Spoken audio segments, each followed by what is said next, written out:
remotely. We anticipate Heidi being here shortly. She's stuck at in rush hour traffic. I pledge allegiance to the flag of the United States of America and to the republic for which it stands, one nation, under God, indivisible, with liberty and justice for all.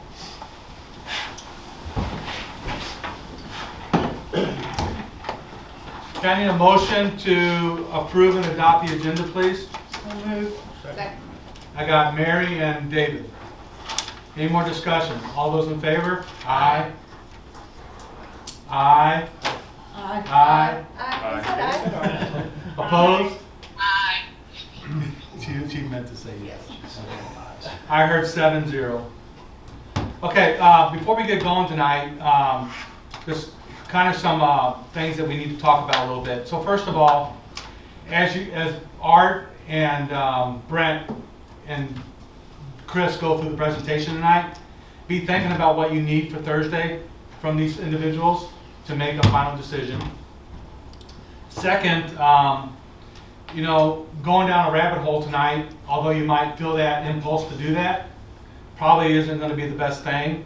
For instance, one of the things that I asked for was about talking about the various combinations. If you mix and match these bids and stuff like that, that's not going to be very productive tonight because they haven't had time to look at that information. So that's something that they're going to work on over the next couple days. So be cognizant that if you need that information for Thursday night, ask for it. But don't expect us to get into a deep conversation on it tonight because, frankly, I don't think Chris and Jeremy are prepared to really provide that much because they just opened the bids about 3 or 4 hours ago.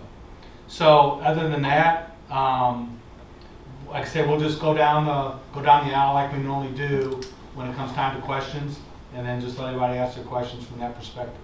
Do you want to add anything to that? No, I think it's good. Encapsulates, sounds like what we're going to be doing tonight.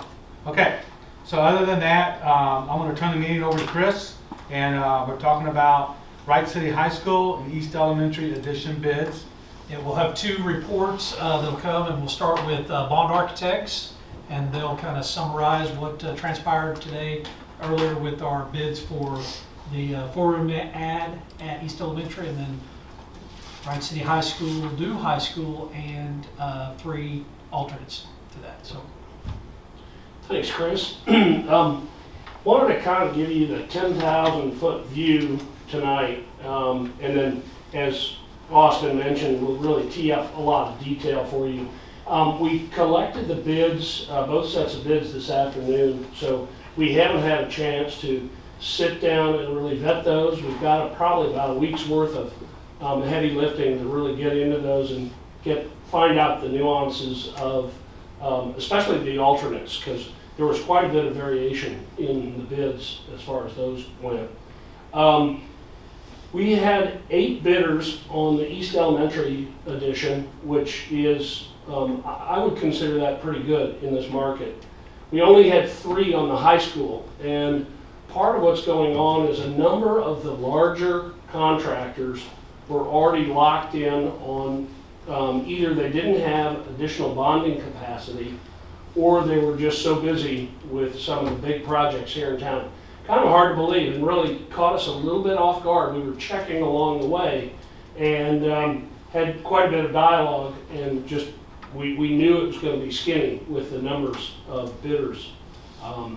But the bids were all relatively tight, and at the high school, low bid was $49,700,000, and one would say, okay, where does that compare to the estimate that we had most recently, which was $45 million?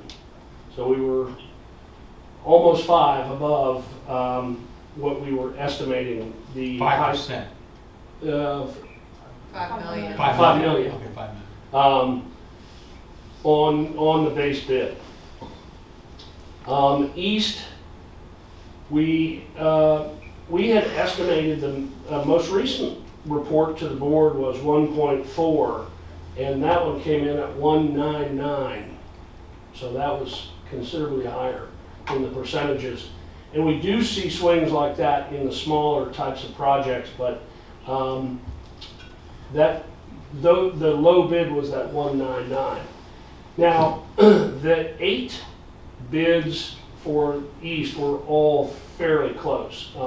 High was actually 2.2, but that was kind of a flyer. Most hovered right around the $2 million mark. And then I just wanted to give you a brief snapshot. If you look at the new high school, and if you were to take all the alternates, you would be at $63,000,004. And that is the 3 alternates, and I'll kind of run through those briefly.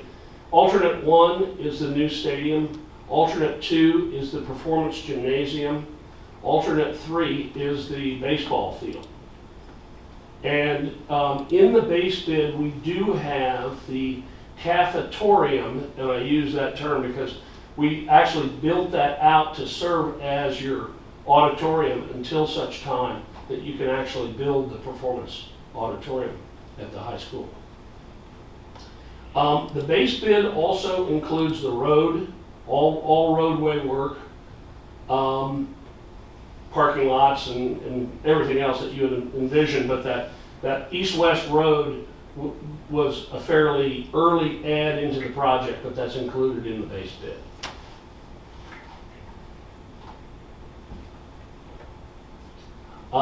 We will be vetting with the 2 lowest bidders on the high school over the course of the next week, and we'll have more detail to share with you. An interesting sort of a spike, the low bidder on the high school had a fairly high proposal for alternate 2. And so we're trying to sort that out. And as Austin was saying, you could go through a bunch of different permutations that would give you potentially 2 different low bidders on the high school project. So we're going to kind of be heading toward this at the base bid level, but we will know that there are nuances as we add the alternates, depending on what you all decide to select. So, I think that is it. Anything else to add? No, that's Chris, summary. any? No, I think maybe hear what the board's questions might be. We'll try to add to that, and then we'll come back around at the very end too. Can I ask a question?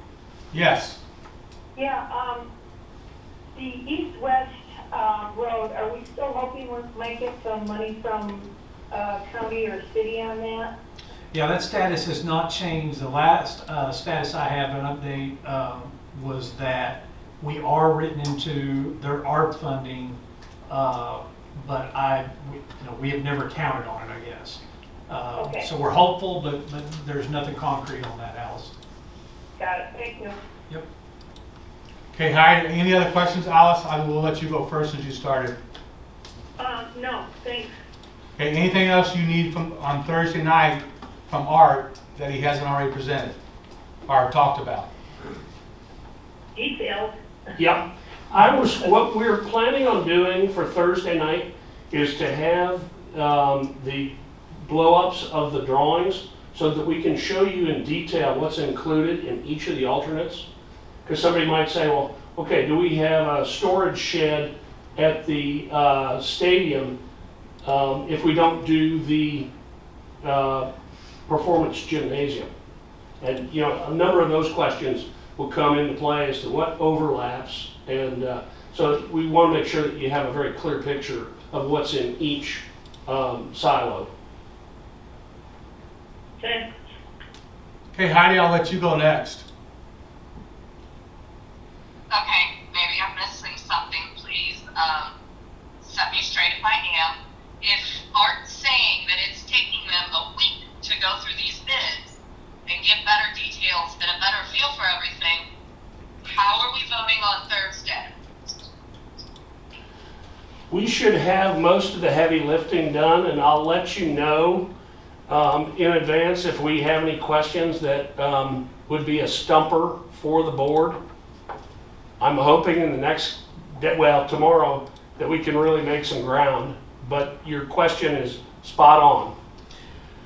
I know I'm being redundant, but Heidi, earlier, what we said just as we were prepping for the meeting was our next 2 days will be, as Art termed it there, heavy lifting. I think we're going to be in pretty good shape for Thursday afternoon, but we're going to have a lot of things still hanging out there that we'll have to run down into next week. But none of those things would be of that critical, magnitude that would stumble our recommendation for Thursday night. I asked the same question beforehand, Heidi. Okay. And so basically what Chris said to me, I'm paraphrasing, but basically they would be prepared to make a recommendation as to whether or not to accept all 3 alternates or not. I think that's, if the recommendation is to accept all 3 alternates, then I think, then that's one thing, but if the recommendation is to accept 1 or 2 alternates plus the base, then that's a different story. And the thing, Art, can you really quick define for everybody what the definition of base bid is and what so just so everybody has the same definition? Sure. The base bid is essentially all work at the high school that excludes the alternates. So basically, you would have a move-in ready high school. The pieces that are alternates are almost like standalone pieces that could be constructed at a later date. Now, I thought also that when we talked beforehand, the definition of base was the new high school base bid plus the East Addition. So the sum of those 2 numbers was the base bid, was our definition of base. Well, each one has a base bid. Yeah. So East has that base bid of 199, and that's a different bidder. That was, I think that's Aspire, yeah. Currently Aspire. And the low base bid on the high school was Wright Construction. So both of those were, and the East does not have any alternates. So what was bid was basically the project in total. Okay. And Art, I think we've talked about this at the board level. I know we've talked about it. What site work is considered still base bid that might bleed into the alternates? If no alternates were taken, is there site work that bleeds into some of the alternates that would be considered base bid? Yes. For example, alternate 3 is the new turf stadium baseball field. But in the base bid, it is laid out as a baseball field with fencing, without, though, dugouts, press box, and so forth. It's got a gravel lot, but in the alternate, that becomes asphalt. Is that the same for the football? That is basically the same for the stadium, except you would not have a running track. Right. You would have a natural turf field graded for football, so it would be crowned, and it would have under drainage in preparation for the turf to come at a later date. Okay. Any more questions, Heidi? Anything else you need for Thursday night?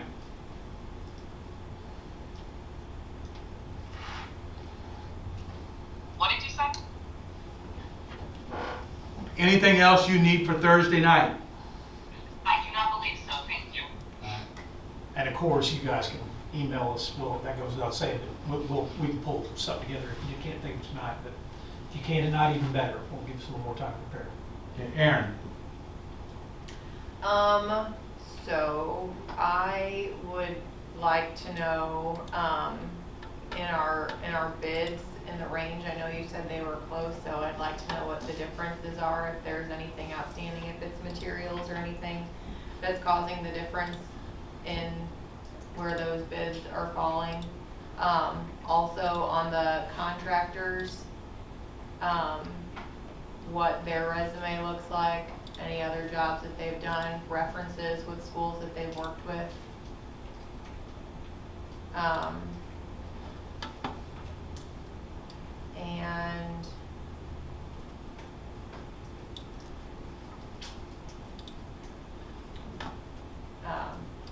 have more bidders on the high school. And just a little piece of that, I know that question directed for Art, he may help me out with this. And you're gonna get the bid tab and board docs will be uploaded, so you'll be able to see that and give all the contractors and all the bids. But the range, help me guys, on the 4-room ad, it looks like is 2.3 to the low bid of 1.9. Yes. So that's the range. So he mentioned tight among 8. That's pretty But fairly the tight. 2.3 is a bit of a flyer. Yeah, it is. Most Yeah, everything everything else will came hover in. right at the 2 Yeah. million mark. After the 2.3, there's a 2.19 and a 2.18. But yeah, you'll be able to see that. And then of course the bigger project is easier. 3 bidders, 52.1, and then the next 2 are really close at 49.6 and 49.7. So And that may just answer that kind of surface level of, you know, I know Art said they were pretty tight bids, but it gives you that range. And I guess, you know, next would be, is there anything, and I don't know, because I know we've scaled back, but is there other things that can kind of reduce that cost that we can do, whether it be materials or whatever it may be, that we can look to reduce any costs? I'm going to bite my tongue and not go down that rabbit hole, but I know we already engaged in that conversation again between when Eric was still here when the bids were opened and until Art came in. So yeah, we'll try to bring you a few of the details that we can still think that we can squeeze on. Yep, absolutely. Well, then Staples going to give us some really good news. Thank you. Michael? I just, a lot of my questions were similar to Aaron's, but when you say base bid, that includes desks, everything, right? It's or no, is that a separate No, cost? that's a really good question. Furniture is a separate item. Okay, so that would be an additional cost beyond the 63 million. Yes. That is not going to be in the contract. District is taking that on ourselves. Okay. So that way, you know, we want to get past the markup of putting that through the contract. So you can look at the man on the end down there. He is carrying the load on that. Last budget I gave him was, I think, $250,000. Is that right? No, we were talking more about 800,000. Is that where we were for furniture? Maybe 850. Yeah. I thought he would jump out of his chair down there and went right through the $250,000. Too tired. I think that's where we started. But Now is that 850 to high school and East Elementary? or it just is, the high yeah, school? yeah. But it's a great question because we still got to have that money outside of the contract. And that wouldn't include anything with the new ECE, you know, the preschool center, so that the 850 is just the high school and East. That's correct. Right. And that would come out of, like, capital? Fund 4 balances, that's right. Which comfortably right now, you know, I said we have 2 million to spend. That still keeps us with a balance. We replenish that with approximately 1.7 of ESSER money in FY23.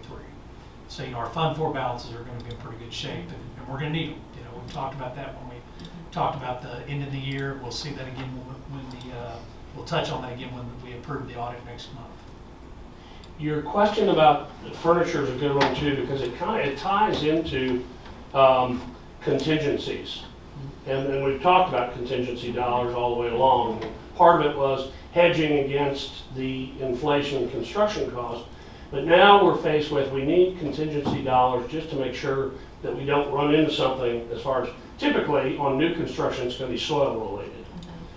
And normally in a new build, we'll carry about 5% contingency. This number here does not have contingency awarded to it. What I would suggest we do is set that money aside, and as we roll through and don't hit any bumps, that then goes into your furniture budget, or is your furniture budget. I think we did enough soil borings. I don't think we're going to hit much, but you just don't know in these green sites. So we'll be kind of proof rolling as we're doing the bulk grading, and we'll know pretty well, I think, as we come into spring, if we're going to use any of those contingency dollars at all.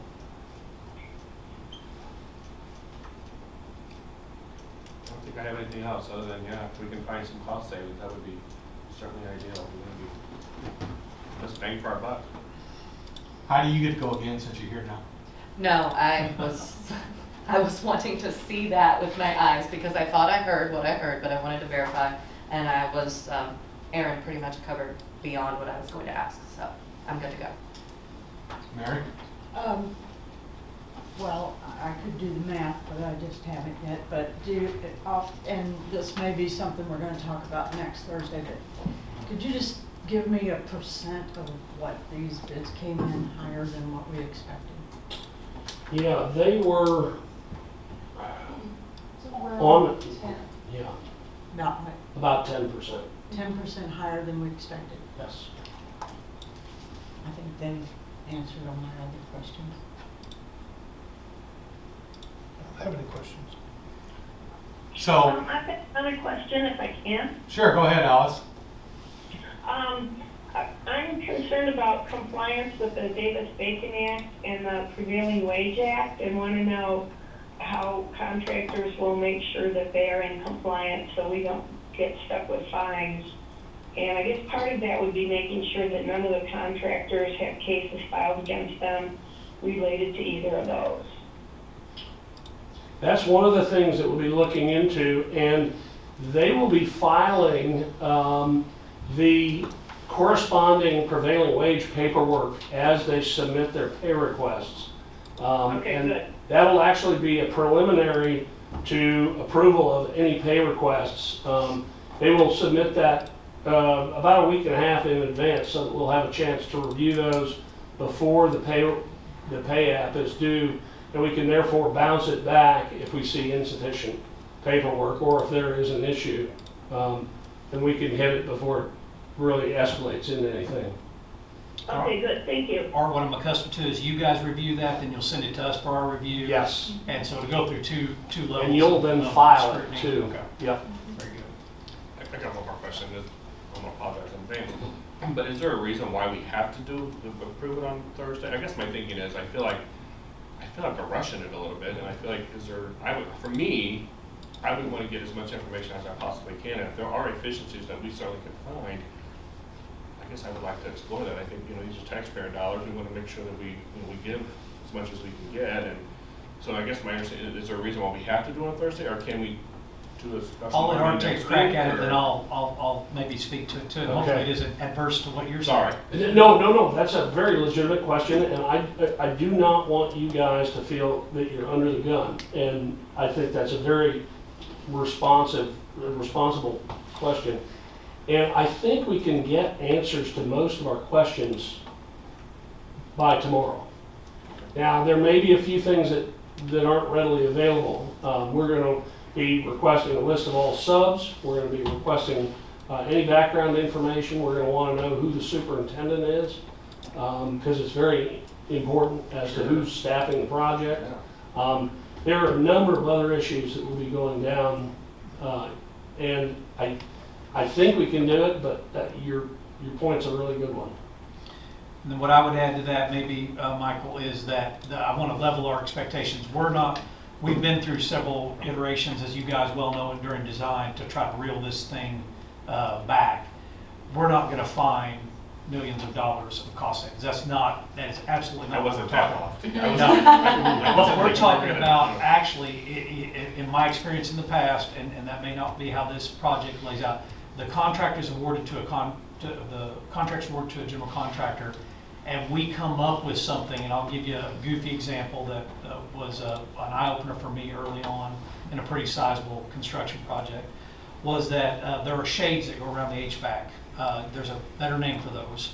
Blinds, maybe, or Screens, yeah. the screens around the HVAC. And when we looked at that, for that project, it was a $60,000 change order to the good.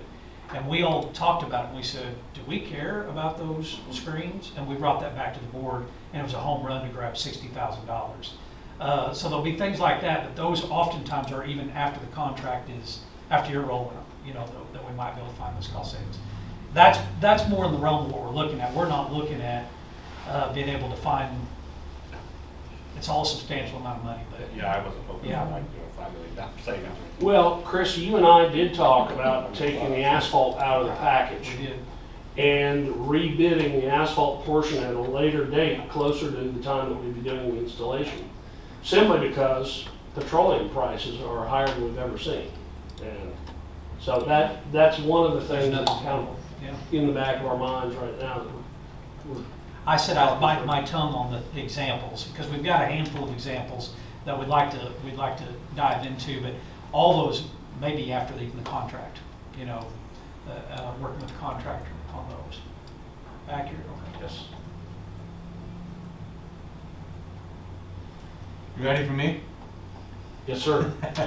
So, I would like the permutation breakout, because obviously, and then what that's gonna require you to do, I think, is to get the superintendent for both those contractors.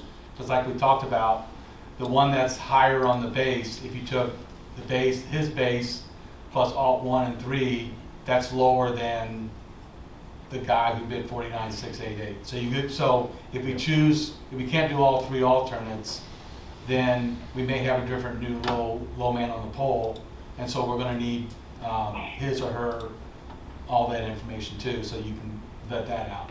So what I'd like to know then, so basically you're gonna have to do those permutations, so we have those options. And then the other thing I'd like to see then, once you huddle up with Brent, you know, we're gonna know what the total cost is, so based upon those permutations or whatever. And then once you huddle up with him, we're gonna have a total revenue number. And then I think what's gonna happen is we're gonna look at the total cost and total revenues, and we're gonna kinda come down and see where that equilibrium is.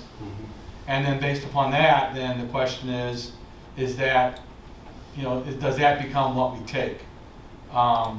Or is there something else that we can or can't do? And again, it's all gonna, you know, be on what Brent tells us tonight, what additional revenues can or can't be added to the process.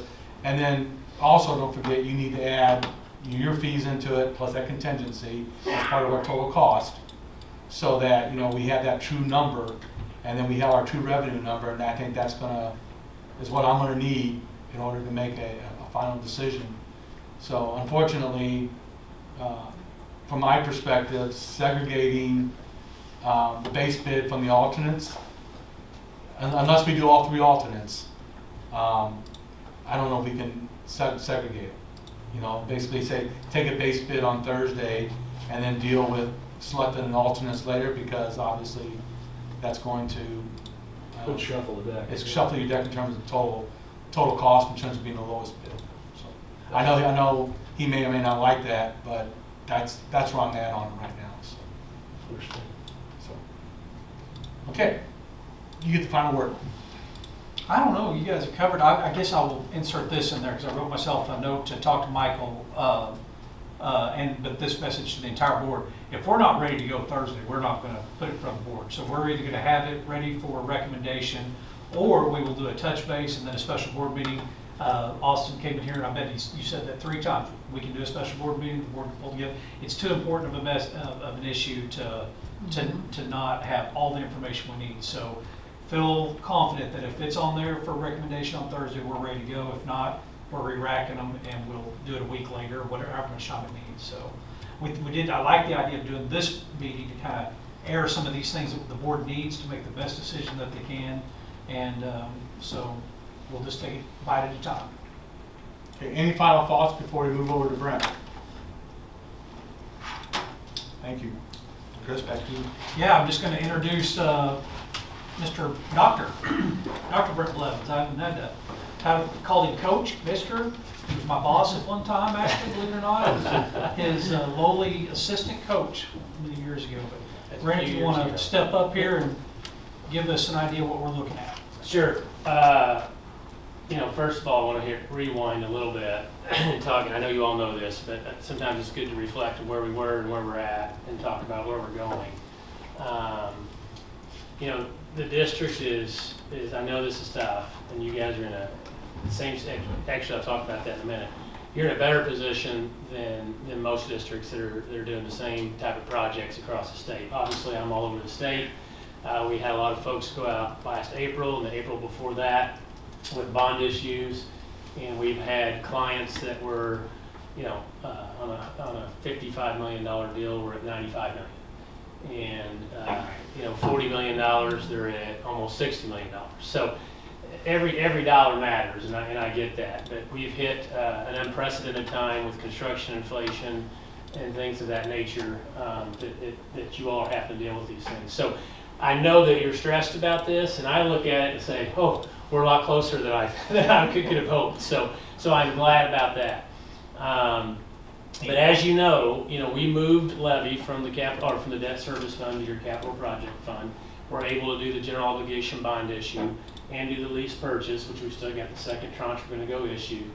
And you're able to do that. There are very few people in the state of Missouri that you'll build a high school and not increase their tax rates. And you have been able to do that so far, and you're going to be very close to doing that. And so I congratulate you on that. So there's a little bit of good news after hearing maybe you're 10% over, which, like I said, is relatively in great position given what's happened over the last 12 months. So with that said, let's just talk a little bit about where we're at, what conservative approach we took to say where we're currently at and where we're going to be, and what options are that you potentially have depending on where the final bids come in. So with that said, and I won't go into the details because you all know this on what you got on the GO, what you got on the lease. We've still got an additional 6.4 to issue on the lease that was planned, because if you remember, we broke it up into 2 tranches. There's no reason to pay on the lease until you need it. So we're going to issue that second portion of that lease of 6.4, totaling $15 million, which is what that levy in your capital project fund will support. And that's going to give you total revenues when you look at some of your capital project funds that your levy's driving now, and some estimated interest rate investments that you currently have in your debt service fund. You're going to have between $63 and $64 million in total proceeds. Okay? So you can see currently right now you're at 64 and change, or 65 and change. So I feel personally good about that. It's not where we want to be. I know Dr. Berger wanted to be have some contingencies and some cushion in there, but based upon what we're seeing across the state, I'm somewhat relieved that we're that close within the project. So again, somewhere between 63 and 64, just depending on how your earnings on investments go over the next several months, up to 12 months. Because as you know, those monies are drawing interest as you don't expend them until your draw schedule comes out and you start making those payments. Okay? So with that said, 63 to 64 million, you've currently got a bid, including your alternate bids of 65,412. So what does that look like? Obviously, we have the 6.4 million that we're going to issue here probably this summer, next fall. It'll just depend on your draw schedule with your general contracting and how fast the projects move forward. Again, your levy's driving revenue right now in your capital project fund, because that went in there your last tax rate, right, back in August when you set that. So this fiscal year, you're getting revenue in your capital project fund from that levy. You don't have expenditures coming out outside of the initial lease purchase that we did of 8.6 million. Okay, so you still got that 6.4 to give you the 15 million. So the board's going to have to make a decision, obviously, after we come up with the final bids, whether you can whittle some down depending on what the alternates are, and when you get that final number, do we want to go get a little bit additional for contingencies to make sure the projects get done and not have to issue debt again, right? You have to go back out for another lease purchase. And I say that, it's not significant, but it is some cost savings to get it the first time because you're paying the cost of issuance. It doesn't really make a difference in regards to your underwriter discount, Stifel's fee, or your bond counsel, because it's on the par amount. But every time you go out, we have to do what we call an S&P underlying rating. That's an expensive cost, roughly around $15,000. So if we can save that district money, and you know that you want to go out and get that contingency, that additional dollars, and you have the ability to do that and save a little money on cost of issuance. So just to put this in perspective, let's say you go out and say, hey, instead of the 6.4, we want an additional $5 million for a contingency. That's roughly, now obviously if I knew what the market was and we issue that, I wouldn't be here today. But that market where it currently is As you know, it's been up and down. We've actually seen the market come back to us the last 2 weeks because the CPI was not as high as we expected. Therefore, we saw some rates in the MMD. That's roughly about $350,000 a year for $5 million out of your capital project fund. So obviously, $10 million, you're setting at $700,000 a year. Now, that's going to be a conversation that Chris and I have in regards to looking at your capital project budget. What are you building balances in there right now? Do you have the ability to do that, not deficit spend out of your capital project fund? In the big scheme of things, in a budget as large as yours, don't get me wrong, that's a lot of money. But in the big picture of your capital project and your overall budget, that's minimal dollars, okay? Now, let's talk about the forecasting that we made on that levy and the lease purchase that you can potentially afford. We were very conservative on that, okay? We put in a 4% growth in 23 and 24. CPI is going to be well above that. We anticipate a reassessment year next year. You'll probably see a higher AV than that. After those years, we've only estimated a 3% growth. The district's been well over 5% for the last 10 years on an average basis. So it's a very conservative growth model. If you see that additional growth, that money is, or that growth is driving revenue in your Fund 4, right, which would afford additional dollars in your capital project fund. Your Fund 3 is in great shape. Let's not worry about the GOs. You've got an ad valorem tax there. You're in great position. In fact, as you know, you can come back as early as maybe 5-6 years and do another no tax levy increase. So you're fine in GO. We're talking strictly on the lease purchase side on your Fund 4. So very conservative projections on your AV growth. I know that we have some potential corporate interest and maybe some donations that aren't considered in this particular revenue stream. We've got the Forestel project that I know is going on in your district. Again, we've got some very low projected AV growth based upon your historical value. So I say that with the assumption of we feel like with the very conservative approach, if growth is higher than what we have projected, that you'll have revenues in your capital project fund to potentially go out and get an additional $5 to $10 million and not deficit spend out of your capital project fund. Okay? So when that levy that went into your Fund 4 from your Fund 3, we don't know what that's going to drive, right? We only know that 1 year what that money that's going to drive because that all goes off your assessed value. So if your assessed value goes higher than projected, which again is conservative, then you're going to have additional revenues in there above that just that levy's driving. Does that make sense? So point being is that you're currently having, you're currently going to have 63 to 64 million in there. You have the potential, yes. So that 63 to 64, that includes the 6.4 million we have not. That's sold. correct. Okay, thanks. Yes, sir. Okay, that is correct. So that's going to get you real close to your base bid and your alts right now.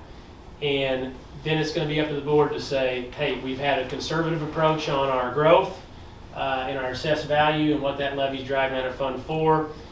We can put some additional growth in that model to say what's that going to drive? Is that going to cover the 350 to 700,000 for an additional $5 to $10 million to make sure you don't run any contingencies? Like you mentioned in regards to soil, change orders, those type of things, fees that may come out that the district's not expecting. But that is something that we'll know more of, obviously, when the board approves that final number. But I think the overall point of this is you're in a very good position. You're close to where you're at with your base bid. That's based upon a conservative approach. And I think the district would be in a good position if they so choose, instead of getting that additional 6.4 to get 11.4, 15.4, whatever that might be, that you feel comfortable with a contingency and with the AV growth that we're probably going to see.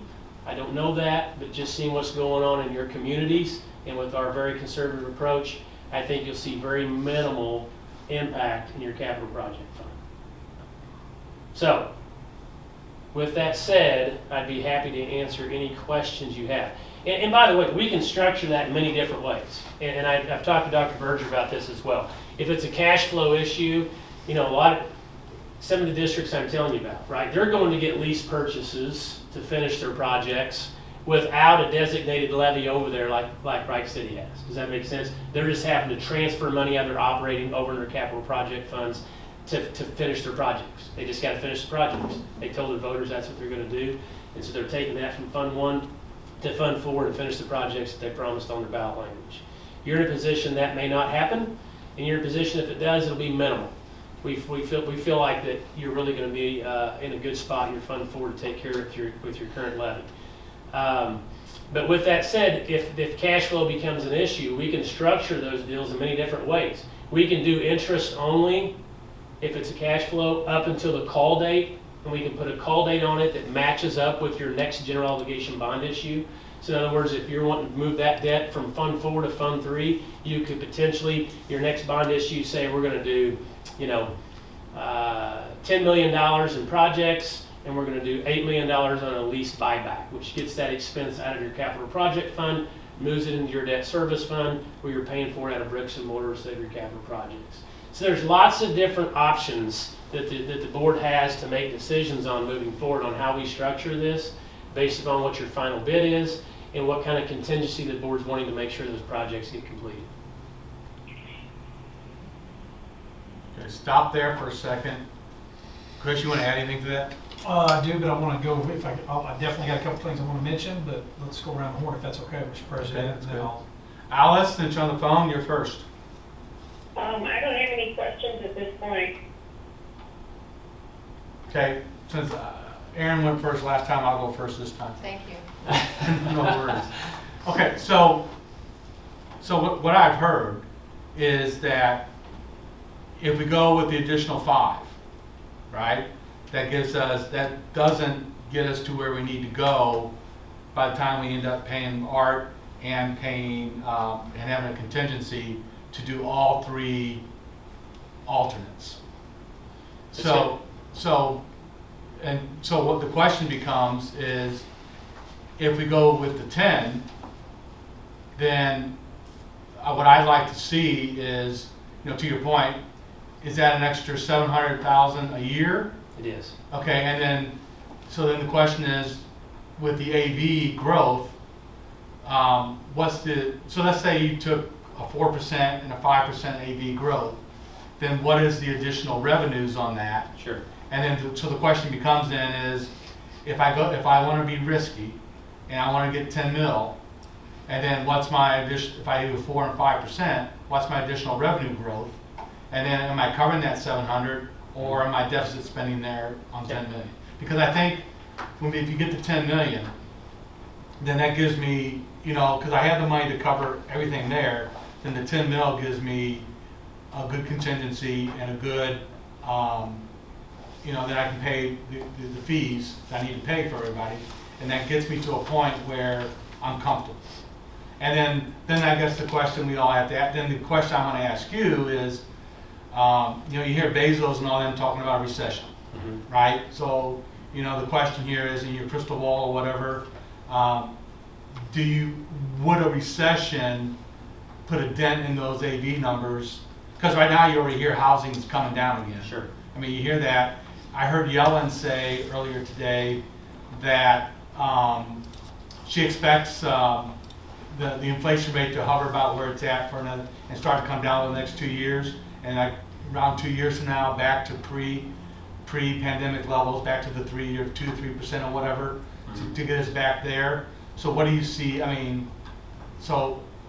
that has to be, you go into your crystal ball when you kind of help me out there. Because yeah, sure. If I want to take a risk and go, okay, let's get 10 million to do all 3 alternatives, then I got to make sure that I have a revenue stream to cover that. So I'm going to need that $750,000.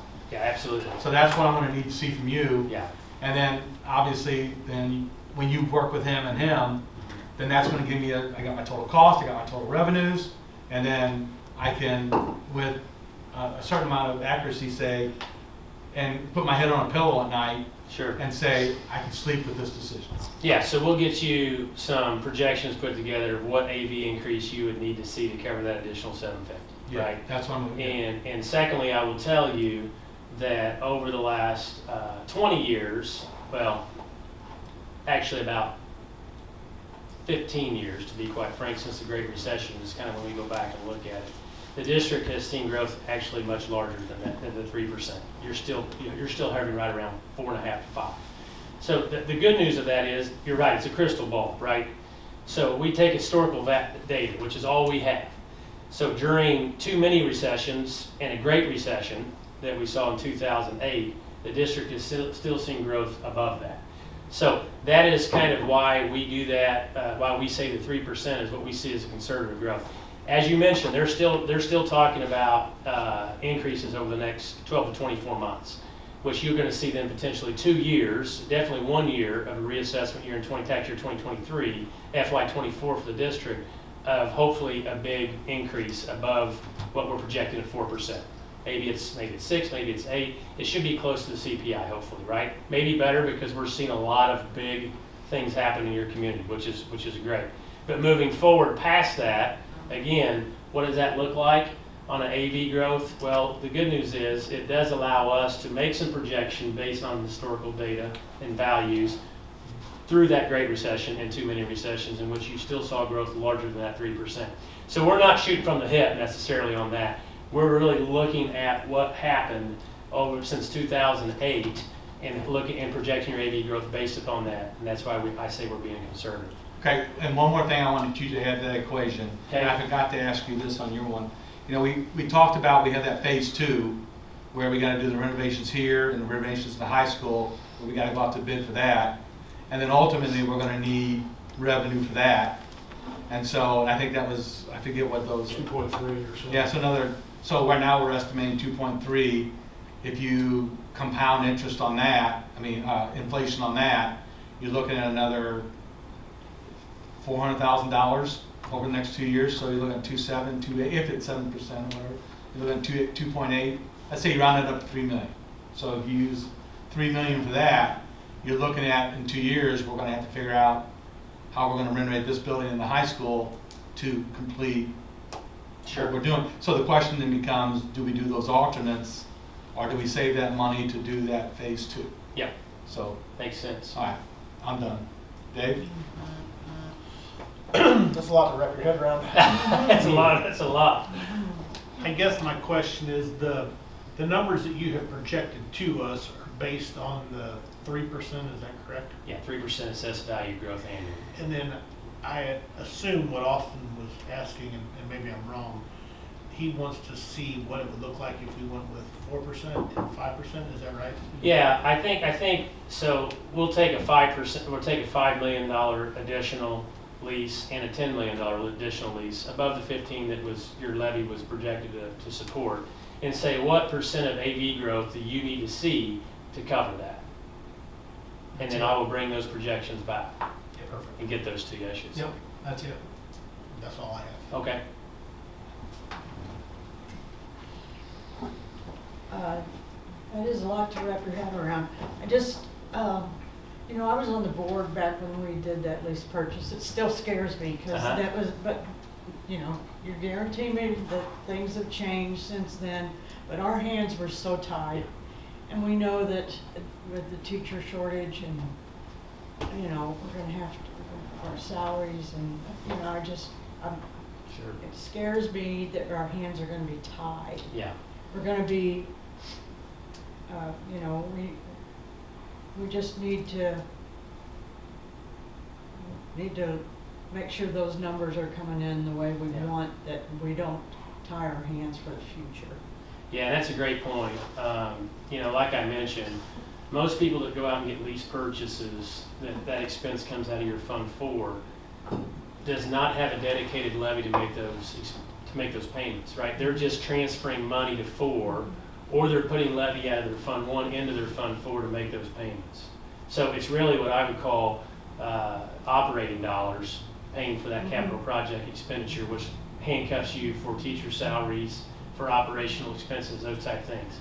Your district, which is why this has been such a wonderful project, was able to move money out of your debt service, which is your bricks and mortar, right? Because of bonding capacity, constitutional bonding capacity limitations, and move some of that levy that your voters approved from one pot to the other.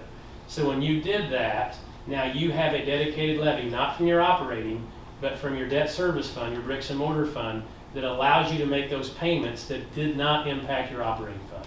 So that is the difference between your prior lease and the lease you have now, is a dedicated levy that came out of your debt service, not your operating, to make those expenditures. So I completely understand what you're saying. And at risk of being just a little bit weedier than that, also the handcuffing that you allude to, because you have to remember, Mary's our longest seated board member, and she remembers the day of pre-Senate Bill 287, where you had no flexibility. Yeah. So Senate Bill 287 in the mid-2000s comes along and takes the classroom trust fund money, which was a ruse, the gaming money, which was a ruse all along. But the one thing that districts did benefit is the flexibility of that classroom trust fund money to put in any fund, any fund. It gave us the flexibility. Sometimes you can find yourself with lease purchase pre-Senate Bill 287. You had the money that you want to do what you wanted to do. You just couldn't get it there because you couldn't get it out of the fund it was in to put it in the fund that you wanted to do, maybe teacher salaries.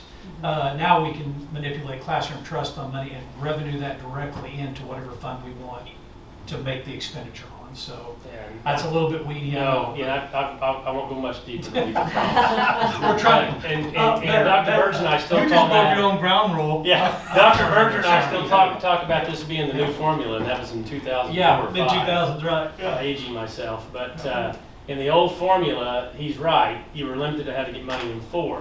And not only that, on transfers, you could not put a levy from 1 to 4 because you were paid on the foundation formula based upon what your operating levy was. So if you'd move money from 1 to 4, then it would impact the percentage of revenue you would get from the state foundation formula. So no one would do it, right? They kept it in 1. So you're right, that the new formula in 2005 that came in allowed much more flexibility for districts to be able to transfer money to 4 to make those payments. So that's a good point. A good memory, Miss Mary. I keep bringing it up. No, I understand. It's hard to live through That that. was Need to so surface. painful, I just remember. Yeah. Well, to that point, I think if you go this $10 million route, now we're back to where we're betting on assessed value increasing to make that $700,000 a year payment, so that we don't have to dip into money we would have to use to pay teachers or whatever. That's the bet.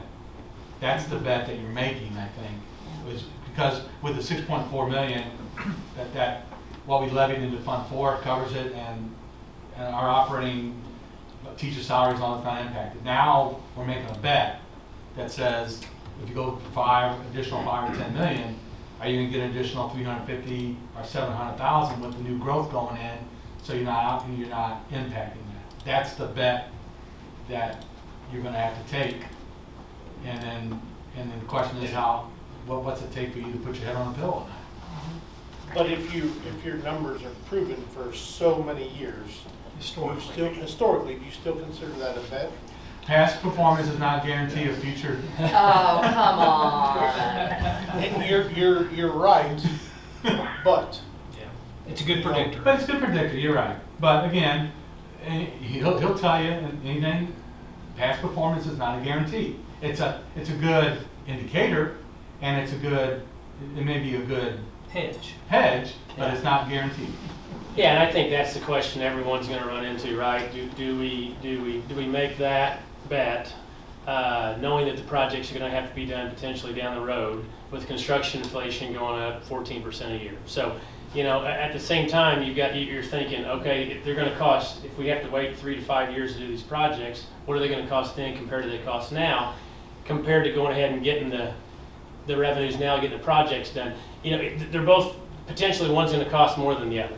And either way, we don't know. Now, I'm assuming at least all the construction management and general contractors that I work with are saying they're building in roughly 14% annually on construction inflation moving forward from this point forward until we see something come to an end. Right now, we don't see an end of that. So that's the other piece of that, right? Do we make that bet on a conservative approach based on historical value, get those projects done where they're probably cheaper than what they'll be in 3 years from now?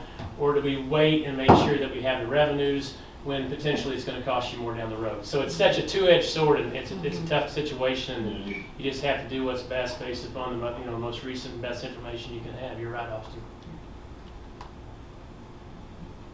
Anything else? Hi, Alice, did you have anything you wanted to pipe in on before we go to Heidi? No, keep going. 2 questions. Okay. On any of our estimates with growth, have we included what we expect to come from AFG at all whatsoever? Because ground is broken and it's gonna I happen. was hoping no one would ask that, and that was gonna be one of the points I brought at the Oh, end. Go. sorry. No, wait, I'll let Brent answer The that. answer is no. Yep. Thank you. I would Yeah, like we to have- see our best estimates on that, Yes. please. Yeah, we have not included any of that. I didn't think so.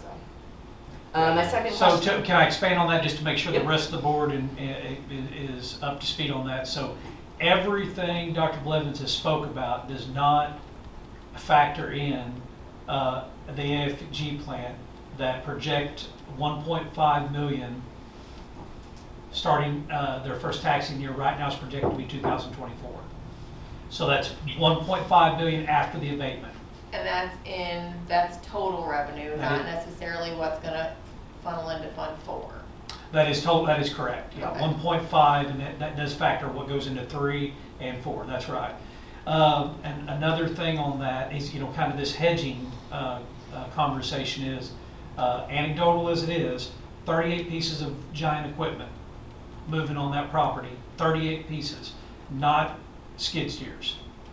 38 pieces of equipment was what was reported to the Economic Development Committee that were moving more parts there. So it's a pretty good hedge. That's going to happen. It's you guys know all the stats. So I won't regurgitate those. So that just kind of, if there's a safety net, if what Dr. Blevins presented now, what he's going to produce to you in those projections, and you were a conservative ilk like I think this board is, give me a safety net. I don't know of anybody else that has the safety net of what we have happening in Forestell with AFG. I mean, I'm reading stuff in the paper that gets headlines that is a fraction of the investment of what they're doing out there. So I think that goes back to what Dr. Blevins said. We're just in this unique, it's a unique opportunity. Okay, my second one, and these reiterations, you mentioned we have the possibility to go out in 5 to 6 years for a bond issue. I want to know how lease purchase would impact our ability to do that. It would not. Okay. Yeah. Total separate funds, total separate levies. It would just be a cash thing at that Yes. point. So you're talking about on a lease buyback potentially, or are you talking about, will it impact Tell how me. much you can run? Okay. So, yeah, no, your debt, yeah, so your debt service fund, where you're paying your general obligation bonds out of, is completely separate than the levy you have in your Fund 4 making your lease payments. Okay. So it will not impact how much you can run on your next general obligation. Or the bond. timing that we can go No, out for it. no, that's total separate. That will not impact it at all. And do we have that information somewhere? I remember seeing it vaguely. Yeah, we presented, when we actually did your bond issue, Mhm. we always, as you all know, we don't show up and say, do this amount, right? We always, that's not fair to any school district. We always work on long-range planning, and we say, hey, here's how much you can do, and this is what, on this projection of AV growth, this is what we think you're gonna do next and how much. I don't have your cash flow analysis with this. I want to say it was close to 20 million maybe, Yeah. 18 to 20 million in 2027. 17.9 is, I think, the Okay. number I've etched on the projection. I've Yeah. got one in the office. Okay. We can produce that Yeah, again, we can although get we it. may need an updated one. I don't know Well, if I may it have it changed. actually. I may not have your most recent AV in it though, actually. If we could just throw our Yeah. most recent in there and Yeah. get us an Yep, update. I will get you an update. That would be phenomenal. That's what I was looking at. 18 million in 2027, Okay. and that's without your most recent AV. So, Yes, if we were to go out for another no tax yeah, increase. and, bond and, issue, and your how much lease, would we your get? lease debt will have no impact on your general obligation. And since we're talking, because these numbers will have a point of reference now, we've been talking 3 and 4%.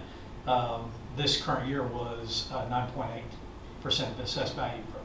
Yeah. So just that'll resonate with you now that we've been talking these numbers.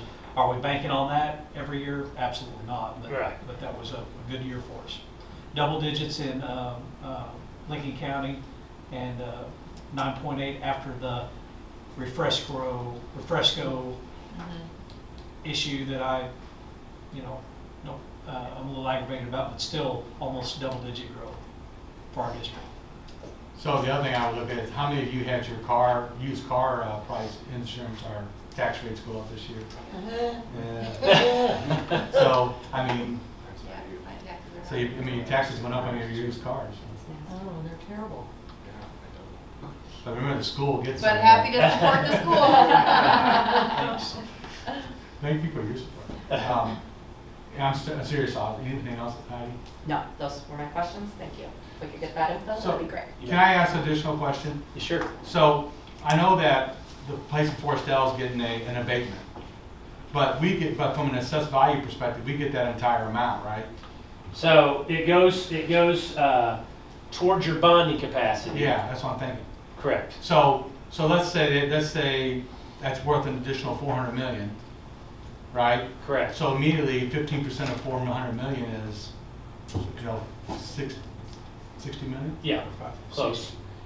Yeah, that's right. So we could, in theory, as soon as that place goes online 2024, and because it's worth 400 million, we immediately have bonding capacity for.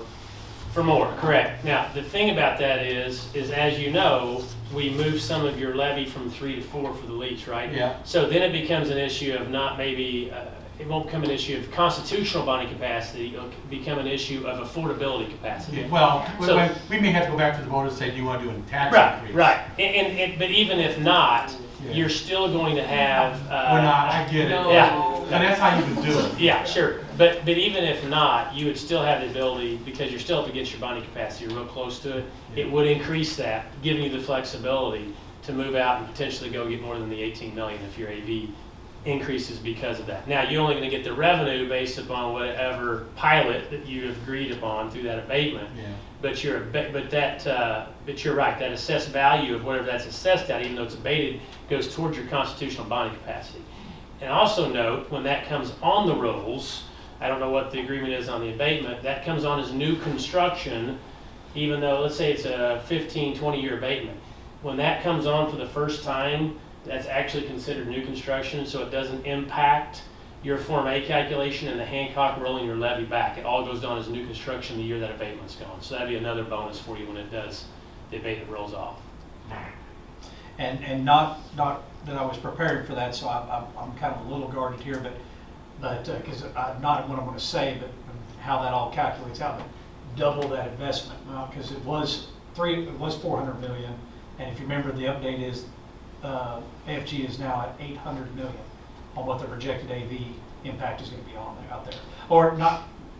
Excuse me, no, that's not correct. Their projected CapEx number is 800 million. So I think you were talking a CapEx number, and it's been doubled since. Well, I knew that, but I was thinking AV because, how stuff's- AV, yeah, that would be less than that. Yeah, good. And by the way, I'm not advocating for, because I know I'm being recorded, so I'm not advocating. That would just be the Make that mechanism if clear. you. That would just be the mechanism. He's right, that's right. All right. I really don't have any specific questions other than, I'm not a big gambler, so I'm not sure how I feel about any of it, to be quite honest, but it takes some convincing on my own part, probably. Okay, Kenny. I'm not a gambler with my own money. I'm sure I want to be a gambler with Right. other people's money, so, I did that. I'm not either, Michael, which is probably why I'm ultra conservative when I bring these to Oh, boards, very, because very I am not a conservative gambler. with money. That's why I'm ultra conservative, so. Yeah, I'd rather have money in hand, to be able to do some things. But, what I would like for, Thursday, in addition to all those things that I know we've talked about for Estelle, but, what dollar amount is that that's gonna go into Fund 4 from that? What increase would we see in that? From the 1.5 goes into 1.4 and Fund 3. In that particular fund, what's the impact gonna be? Yeah, Without it'd be then proportionate to our touching tax our rate, but we can Fund do 1. it. We can get a projection on that. Yeah. Alice, anything else? There was something that Brent said along the way about, there was a financial advantage to doing the base and the alternate at one time rather than doing the base and then financing the alternates later. Can you explain that again? I didn't get it. Issuance, I think. Okay. Yeah, I'm with you. Cost of issuance. So, really, the general point is, instead of going out and doing multiple financings, okay, so let's say you go out and get a lease for 6.4, and then, okay, we want to do the alternate, and then 8 months later, you want to do another lease for 5 million, 10 million, whatever it might be. That's fine. I mean, that's you can definitely do that.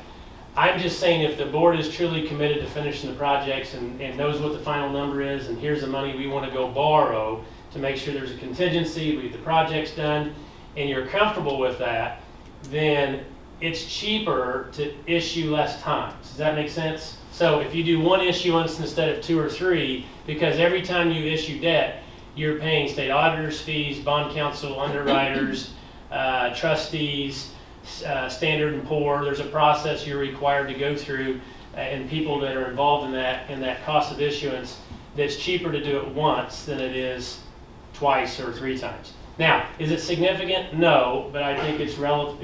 It's important to note that if you're definitely saying this is what we need, you'd be better off to go get it the first time. So that's really what the point was. Okay, that makes sense. Yeah. About how much is that amount? So the only fee change, like I mentioned, they're going to be pretty minimal. Your state auditor's fee is $1,000, which is minimal.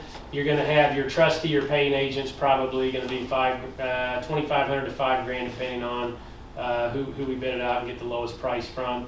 And then the biggest expense is what we call your underlying rating fee, which is Standard & Poor's. So that's an investment. That's a cost of issuance. We like to think we're an investment as well. Obviously, bond counsel to make sure that you keep your tax exempt status.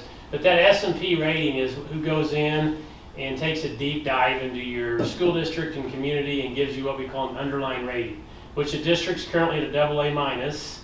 And every time I get a chance, I throw some party balloons out at the Wright City Board and Community, because that was an upgrade that you got the last time we issued bonds. That's huge. I mean, there's a handful of districts in the state that have a AA. You all went from an A+ to a AA- last year because of your economy, because of the board's financial stewardship, because of your policies, processes, and procedures that you had, and you got an upgrade. That's hard to get. What that does is your investors that buy your bonds or buy your lease, your certificate of participation notes, see that rating. The higher your rating, obviously the less risk it is for them to buy your certificates. Therefore, the price for your certificates go up, the yields go down, and your interest rates go down. So the higher rating you have, the better rates you get from investors. But S&P gives you that rating, and they charge you to go through that process. And it's roughly, Alice, $12,000 to $15,000. So in the big picture, to say, okay, I don't know if we're going to do this or not, I'm not saying that it is. Don't get me wrong, $15,000 is a lot of dollars. I'm not trying to underestimate $15,000, but it is a little more expense to go out and issue debt a few times, specifically with that S&P rating cost. So I'm going to guess at $20,000 to $25,000 that you would save issuing once compared to twice. Okay, and then, I mean, every time you do the S&P, you would risk that it could go up, which would be good, or it could go down, right? Yeah, so typically you don't see a change in that. Your district is in, like I said, you just got bumped from an A+ to a AA-. To get to a AA, you're going to have probably an assessed value in the billions with significant commercial infrastructure and build. You're not going to see that. We also don't think you're going to go down because your fund balances are in great shape. Nothing's necessarily changed other than some additional increases to your assessed value. They look at your assessed value growth. You had 9%. So we think that's going to be another AA- with a stable outlook. Okay, good, thanks. That really helps. Okay, great. Chris, your turn. Is there one around the horn? I think, Aaron, did you have anything else? No, that's all. Well, Thank I'll you. say 3 things briefly here. One is, obviously, as this settles, you hit me with emails, calls. I'll be in contact with Bondine and Brent over the next 48 hours, right up to the board meeting. And then, again, we will, if we're not ready to go Thursday, we won't. Dr. Blevins alluded to a corporate interest. So we do have a corporate interest in one of our projects, either to subsidize it or to potentially even take one of our projects. I would like to tell you that I can have that ran down between today and Thursday. I don't think that's likely. I will be updating via email Steve Etcher, who's kind of the middleman on that, and to see what this corporate interest might be willing to do. I think it's significant. Again, the conversation was in the realm of we'd like to subsidize and potentially, if we could find a project that was in the amount of dollars that they could just take for us, I think it would come with potentially a naming rights with that. So you can start thinking about that. I know I mentioned that in an earlier memo. I know you've been thinking about it. I have received a couple questions on it, but I think that having that number Thursday is probably not realistic, though I'll try to work that angle. And lastly, though Heidi took my thunder in talking about that, none of those conversations were factoring in AFG. I'll say the other thing that I think is thunderous. Nothing we've talked about other than Mr. President's a little sidebar there. Nothing we've talked about is a tax increase. Nothing. So I know this gets a little weedy, gets complicated, but Brandon's mentioned that to me multiple times.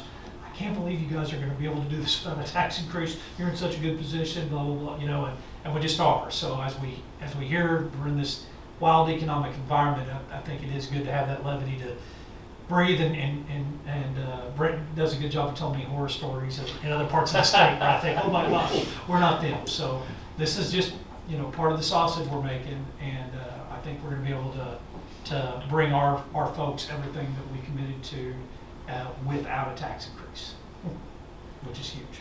Okay, any final thoughts from any of the board members? Any final questions? Yeah. Okay, so Thursday night, we have a regular board meeting at 6 p.m. Other than that, I'll entertain a motion to adjourn. So moved. Second. The motion is second to adjourn. Any more discussion? All those in favor? Aye. All those Aye. opposed? We didn't have closed session.